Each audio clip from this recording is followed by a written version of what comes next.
নমস্কার বন্ধুরা, চাঁদ ক্রিয়েশনে আবার সবাইকে স্বাগত। আস্তে আস্তে গরমটা একটু কেটেও গেছে, বৃষ্টির আমেজ।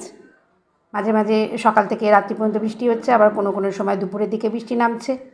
সেই সঙ্গে সঙ্গে চিকেনের দামও খুব আগুন। 500 মতন চিকেন নিয়ে করা হয়েছে।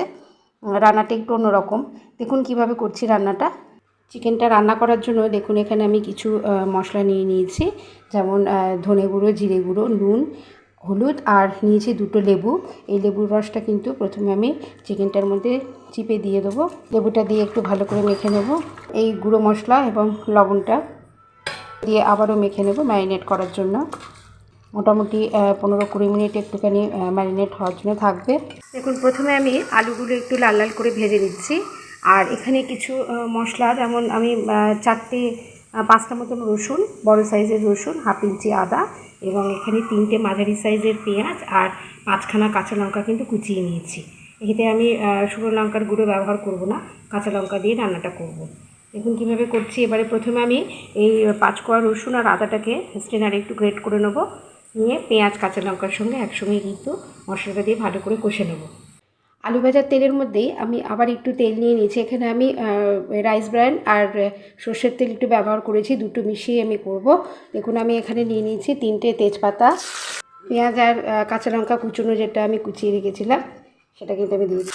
ভাজাটা কিন্তু খুব বেশি লাল লাল ভাজা হবে না, কিন্তু পেঁয়াজের জলটা মরলেই আমি এতে আদা রসুন যেটা গ্রেট করে রেখেছি সেটাও দিয়ে দেবো। পেঁয়াজটা ভাজার সাথে সাথে আমি এখানে আদা রসুন যেটা গ্রেট করে রেখেছি সেটাও দিয়ে দেবো। খুব বেশি সময় ধরে কিন্তু পেঁয়াজটা আমি ভাজবো না। লাল লাল ভাজাটা হবে তখনই যখন আদা রসুনটা একসঙ্গে দেবো। তারপরে সেটা একটু হালকা ব্রাউনিশ কালারের আমি ভেজে নেব। তারপরে দেবো মাংসটা। দেখুন পেঁয়াজটা একটু লাল লাল, যেটা বলছিলাম, একটু লাল লাল হয়ে গেছে, আর কিন্তু বেশি ভাজবো না। এবার আমি মাংসটা যেটা ম্যারিনেট করে রেখেছিলাম, এই পুরো উপকরণটা রেডি করতে কিন্তু মোটামুটি 15-20 মিনিট হয়েই গেল। এবার এই ম্যারিনেট করা যে মাংসটা সেটা আমি দিয়ে দেবো। দিয়ে খুব ভালো করে মাংসটার সাথে নাড়ব। আর টমেটো কিছুটা পেস্ট করে রেখে দিয়েছি, সেটাই কিন্তু এবার দিয়ে দেবো। এবার কিন্তু চিকেনটা খুব ভালো করে কষিয়ে নিতে হবে। মিডিয়াম টু লো ফ্লেমে এটা কষাতে, হাই করে কষানো যাবে না।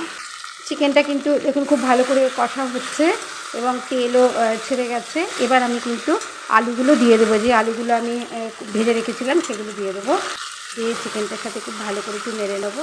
দেখুন আমি কিন্তু এখানে কোনো গুঁড়ো লঙ্কা দিইনি, না দিয়েছি কাশ্মীরি লঙ্কা, না দিয়েছি লাল লঙ্কা, ঝাল লঙ্কার গুঁড়ো। কিন্তু তাও দেখুন রঙটা, একটু টমেটো যেটা পেস্ট করে রেখেছিলাম সেটাই দিয়েছি, আর দিয়েছি 5খানা কাঁচা লঙ্কা। দেখুন চিকেন খুব ভালো করে কষানো হয়ে গেছে, আলুও দিয়ে দিয়েছি। এবার আমি 1/2 গ্লাস মতন জল, এই কারিটা অবশ্য আপনারা আপনাদের পছন্দ মতন করবেন। আমি 1/2 গ্লাস মতন জল গরম করে রেখেছিলাম, সেই উষ্ণ গরম জলটা কিন্তু আমি চিকেনটার মধ্যে দিয়ে দেবো। দিয়ে আবার একটু ভালো করে নেড়ে নেবো। নেড়ে নিয়ে কিন্তু ঢেকে দেবো সেদ্ধ হওয়ার জন্য। 10-15 মিনিট মতন লাগবে চিকেন আর আলুটা সেদ্ধ হতে। হওয়ার পর নামিয়ে নেবো কসুরি মেথি দিয়ে। চিকেন রান্নাটা পুরো আমার কমপ্লিট হয়ে গেছে। আমি কিন্তু একটা আলাদা প্লেটে ঢেলে নিয়েছি। দেখুন এই রান্নাটা করতে খুব বেশি সময়ও লাগে না, আর উপকরণ কিন্তু খুবই সামান্য। গার্নিশিংয়ের জন্য দেখুন কাঁচা লঙ্কা কুচো করে দিয়েছি, আর দিয়েছি লেবু, যেটা দিয়ে আমি রান্নাটা পুরোটাই শেষ করেছি। এই লেবু চিকেন, অথবা আপনারা বলতে পারেন টক ঝাল মিষ্টি চিকেন, সেটা আপনাদের উপর ছেড়ে দিলাম আপনারা কী নাম দিতে চান। আশা করি রান্নাটা ভালো লাগলো। চিকেন তো অনেক রকমভাবেই সবাই করে, আমি আজকে এইভাবে রান্নাটা করলাম। ভালো লাগলে আমার চ্যানেলটাকে একটু সাবস্ক্রাইব করে দেবেন, লাইক করবেন, শেয়ার করবেন, কমেন্ট করবেন প্লিজ।